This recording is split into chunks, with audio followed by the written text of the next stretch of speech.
When I grew up, of course, you've heard people say I was born in the middle of a cotton field. Well, I actually lived in the middle, surrounded by cotton fields. Maybe not in the middle because we had a road going between them, but I was surrounded by cotton fields. And I earned the money to start my first savings account chopping cotton. I chopped cotton for a week, 5 days, and I earned $5 a day, and that was $25. And that was the last time I went to the field, and I decided that that's not what I wanted to do the rest of my life. So I loved math in school, and I saw a commercial on television that say, if you like math and science, you should go into engineering. So at that point, I decided I was gonna go into engineering so that I didn't have to chop cotton the rest of my life. When I went to college, I was 16. The only thing basically I did, because I couldn't go to bars and clubs because I was 16. So I studied. I took a physics class, and there was a physics professor in that class, and I was so impressed with him because he came to class with just a piece of chalk. And this is when you had the chalk, the dusty chalk and the green boards. And he would teach the whole lesson without looking at any notes, any books, anything. When I finished that degree, he approached me about coming back to school to get my graduate degree. And he wanted me to get it in physics. And I was like, okay, but I never intended to do it.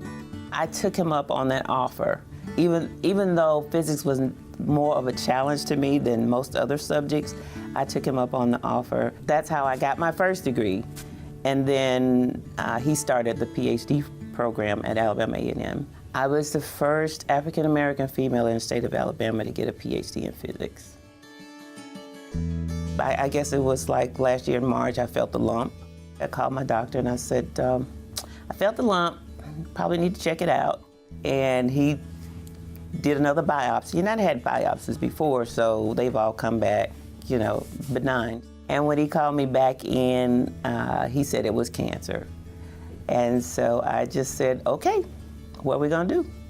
And he said, well, we got this option and this option and this option. I'm like, okay, we're gonna do this one here, and just let me know what we're gonna do. And I said, but let me tell you this, I have family vacation planned, I have a trip with my mom planned, and I'm expecting a grandbaby in October. So as long as we don't interfere with that, I'm good.